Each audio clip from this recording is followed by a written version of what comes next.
Did the future become a little more bright for Arizona State Sun Devils football? We're going to talk about that in just a moment on this edition of the Locked On Sun Devils podcast.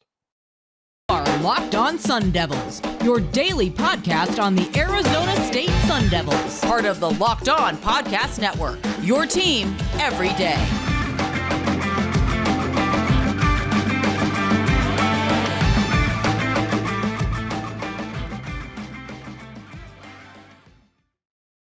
And welcome back to this edition of the Locked On Sun Devils podcast. My name is Richie Bradshaw, and I will be your guide for everything Arizona State Sun Devils. As always, thank you guys so much for making us your first listen every day.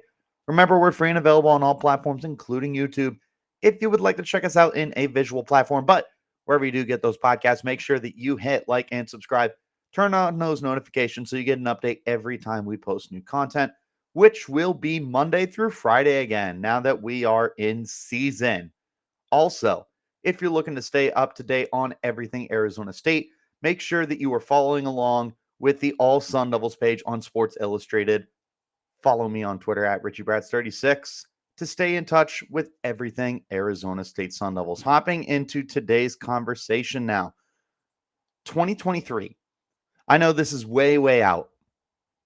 Considering we are a month away from Arizona State Sun Devils football, what on earth are we doing talking about 2023 when 2022 is right around the corner? Well, the reason why I bring this up is because Arizona State has gotten 2 more commits to their 2023 class. Before we even get to them, we need to talk about 2023.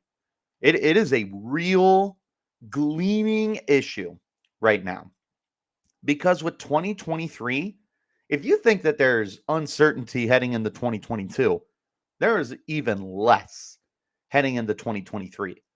This could be again, a brand new roster all over again. But not only that, you could end up having a new coaching staff.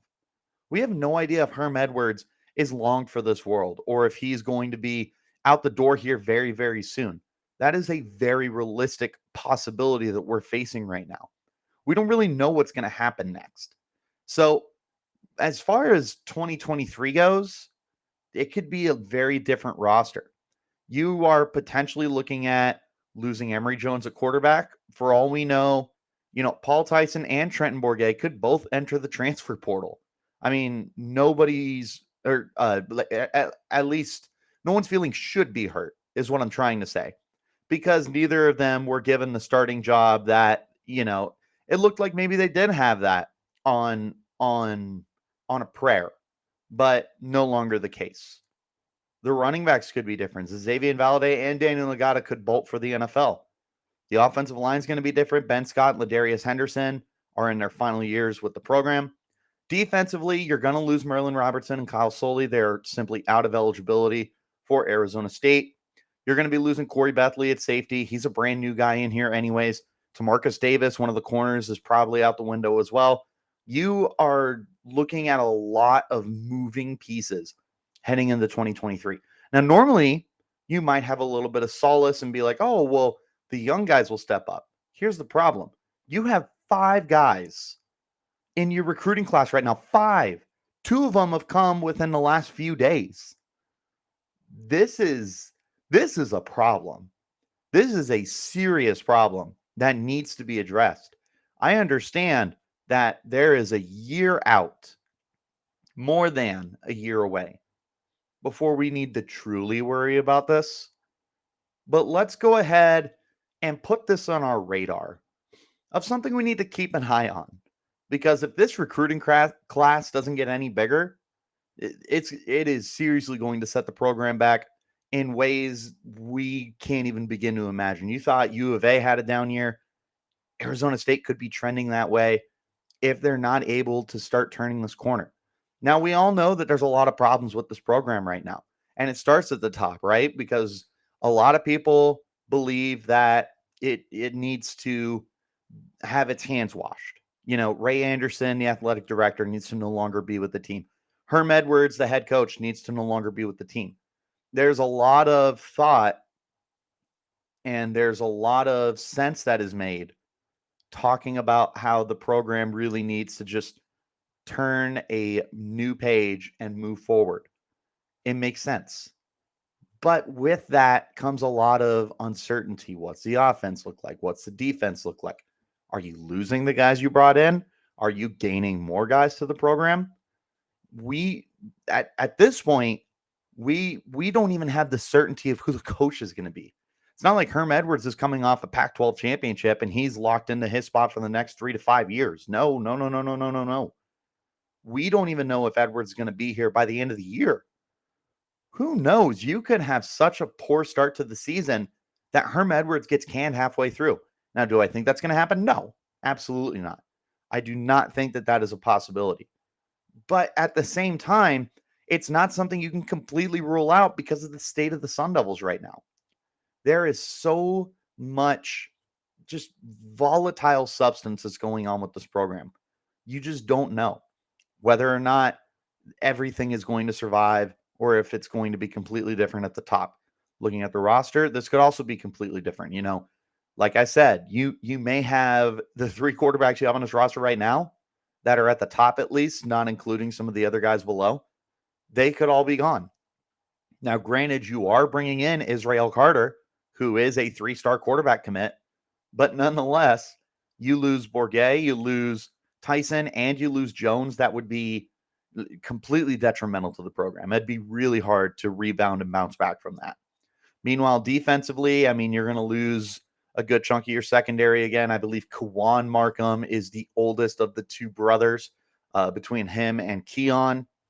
So there's the potential that you lose Kawan Markham as well as Tamarcus Davis plus Corey Bethley. You're losing 2 linebackers again. You're going to lose defensive linemen like Nesta Jade Silvera is going to be gone. Michael Mattis is going to be gone. There is a lot of potential change coming to 2023. And because of that change, you're hoping that, you might have the cupboard stocked in the back and that you would be able to bring in some guys to really help rebound your team. Well, unfortunately, as of right now, that is not the case. Right now, you have 5 guys who have committed to your program for 2023. Yes, there's a lot of time. I get it. That is concerning. You only have 5 guys, and you have, like 6-ish months until National Signing Day, something like that. You better hope that you're able to, at a minimum, continue bringing in guys from a quantity standpoint. Now, for what it's worth, all 5 of these guys are 3 stars. That's not a terrible bring in, right? That's solid. Obviously, you wish that you had brought in some 4 stars. There's a dream that Arizona State can bring in 5 stars, but that is just something that never really happens for this program. Very, very rarely is Arizona State able to bring in those guys. But nonetheless, you don't exactly have a lot of guys coming in. And while I do think that the pieces that are coming in could definitely play a pivotal role for the team, it's not necessarily given that they're going to be these all-world beater kind of guys. Obviously, we hope that's the case, but we can't necessarily pin down and say like, oh yeah, the 2 kids that they got over the last couple of days plus the other 3 that have already committed are going to be all Pac-12 guys. We don't know that. And unfortunately, you don't have enough swings at the bat right now with what you do have on the roster, or at least for your recruiting class is what I'm getting at. So lot of uncertainty for 2023 right now. We don't really know who the coach might be. We don't really know what's going on with the team in terms of the talent that they have. Let's go ahead and hop into our first break. When we return, we're going to continue our conversation here on the 2023 recruiting class and what Arizona State is bringing in. This, of course, is the Locked on Sun Devils podcast. As you gear up for fall, you need the right people on your team to help your small business fire on all cylinders. LinkedIn Jobs is here to make it easier to find the people you want to talk to faster and for free. Create a free job in minutes on LinkedIn Jobs to reach your network and beyond to the world's largest professional network of over 810 million people. Then add your job and the purple hashtag hiring frame to your LinkedIn profile to spread the word that you're hiring so your network can help you find the right people to hire. Simple tools like screening questions Make it easy to focus on candidates with just the right skills and experience so you can quickly prioritize who you'd like to interview and hire.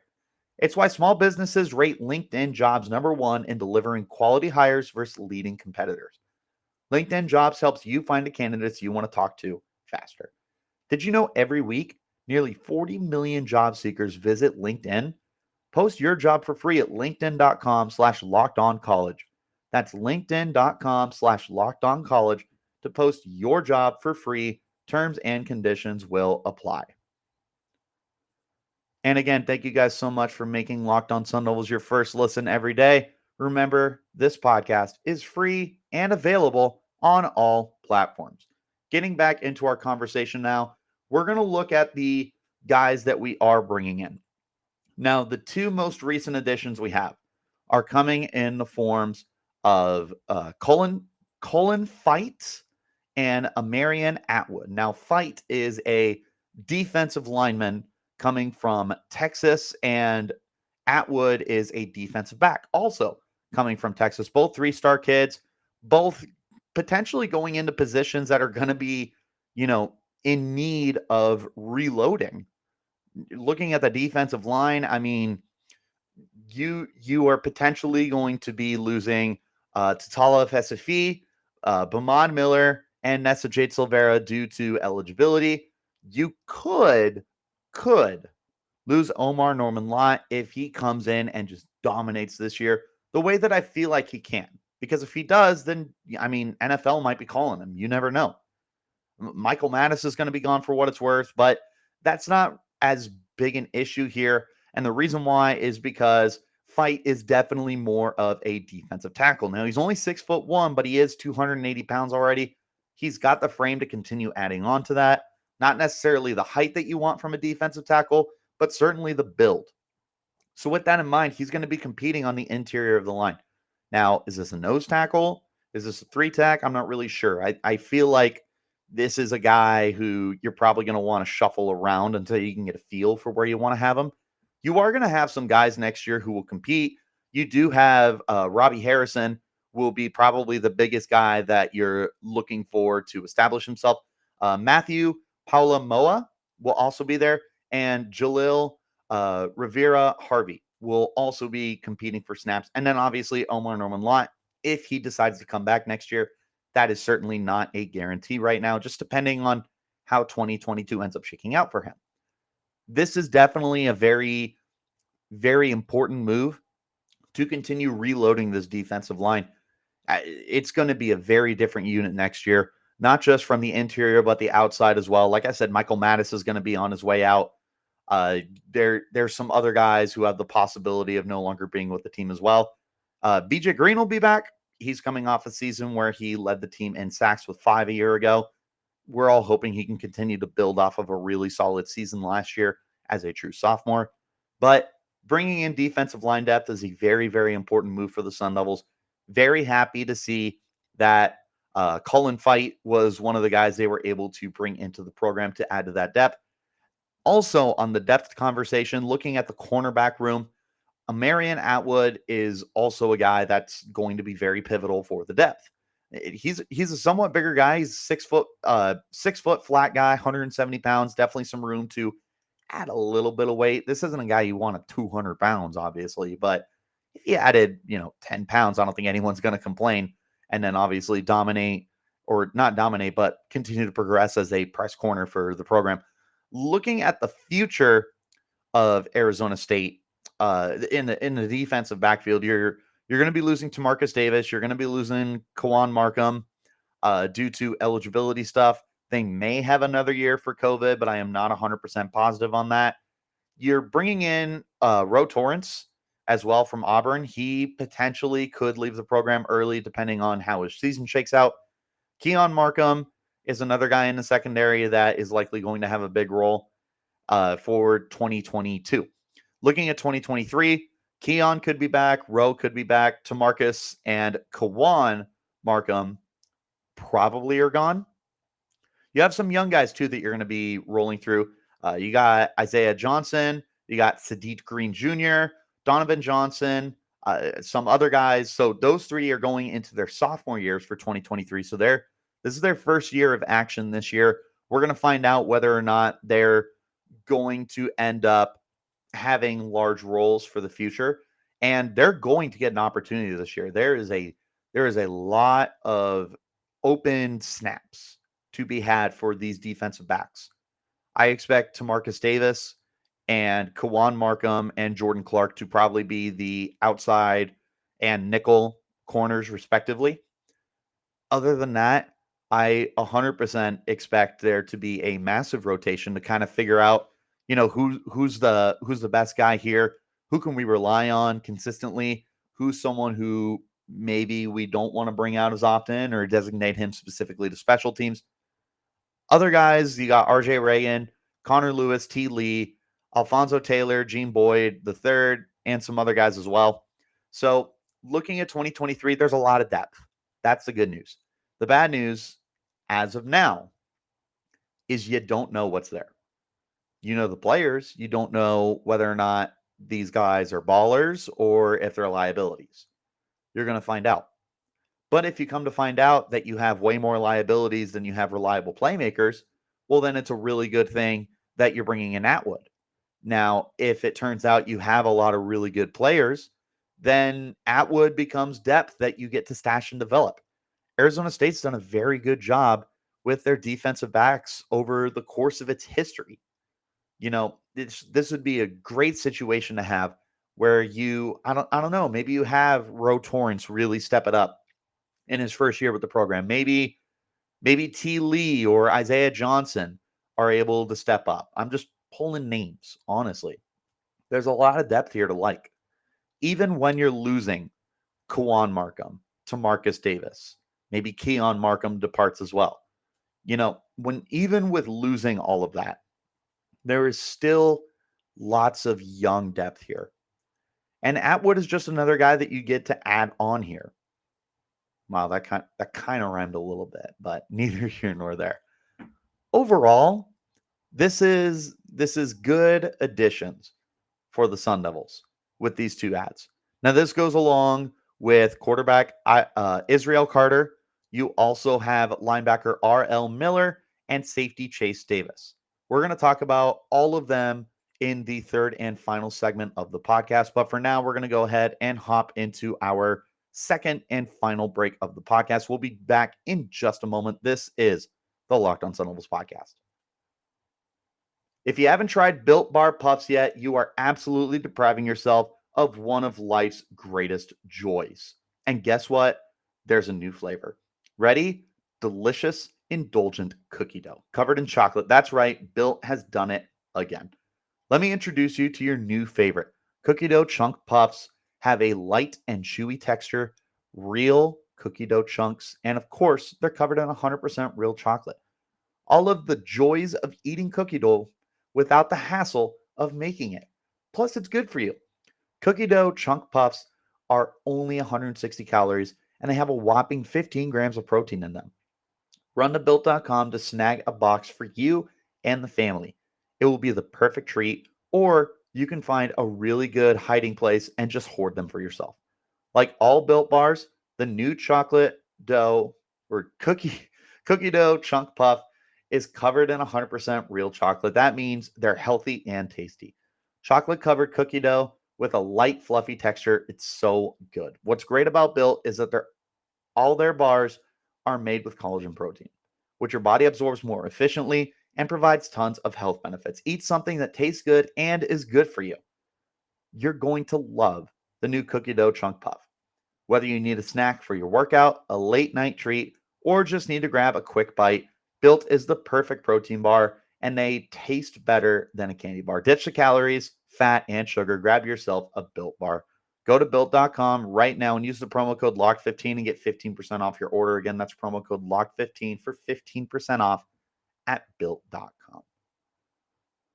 Make sure that you guys are staying in the loop on everything Pac-12 and listen to the Locked On Pac-12 podcast hosted by my good friend Spencer McLaughlin. Get all your Pac-12 news in 30 minutes or less. Make it your second listen of the day. Looking at this 2023 recruiting class, 5 players right now, 4 on the defensive side of the ball, 1 at quarterback. If you really had to narrow it down to five positions to add on to, for what it's worth, Arizona State fans, those are the five positions that you would be most worried about. Arizona State has done a pretty good job with their running backs. Even if Valladay and Nagata depart for the NFL, you still have Deontay Elliott and you still have Tevin White. George Hart the third is also there as well. So you've got some depth at running back. The offensive line, you would like to see some more depth come in, but Arizona State has a lot of young guys like Isaiah Glass is there as well. There's going to be a nice shuffle on the offensive line to figure out what's going to work. Tight end, I can't remember the last time we had a great tight end, but Jalen Conyers and Messiah Swinson likely aren't going anywhere. Wide receiver, definitely some questions, but Cam Johnson does have another year of eligibility if he would like to come back. Brian Thompson will be gone. Andre Johnson can come back as well. Outside of that, there's a lot of mystery there too. So you definitely wish that you could bring in some receivers. That is definitely on the top of the needs list for the team. Defensively, you probably need some defensive ends because Trevez Moore, another guy, and by the way, interviewed him yesterday. So if you would like to listen to that podcast, make sure that you go ahead and tune in. Trevez is a lot of fun, very entertaining guy, but he is also going to be gone next year. So you probably need an edge rusher. You do have defensive interior depth with the addition of Cullen Fite. Linebacker, like I said, R.L. Miller is coming into the program. That's going to be a nice little add. You're losing Kyle Sully and Merlin Robertson. That's really tough. That is really, really tough. Connor Sully will be there. And outside of that, it right now it's a who's who of trying to figure out, you know, what the formation's going to be in the middle of the field. Defensive backs, I named a ton of them. There's still going to be a lot of guys. Yeah, Corey Bethley is going to be gone. Chris Edmonds, the other safety they brought in through the transfer portal, could return for 2023 if he wants to, depending on how the season goes.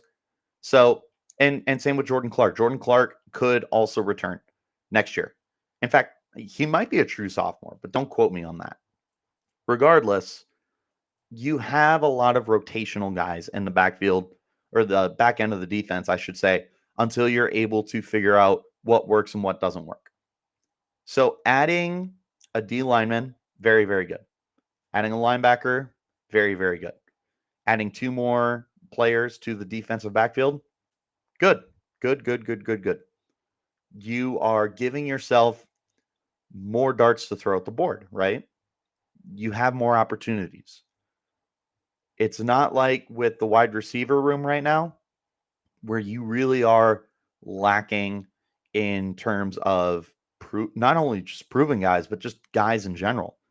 There are not a lot of wide receivers on this roster, at least none that can stand out right now. It is really the top three guys in Cam Johnson, Andre Johnson, and Brian Thompson, and a lot of uncertainty. And right now, you haven't brought anyone in, so that's concerning.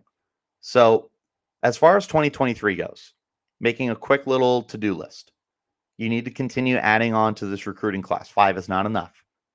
And you need to diversify it. You need to bring in some offensive weapons. If you can bring in a running back, outstanding. You need to bring in some receivers. You probably need some offensive linemen.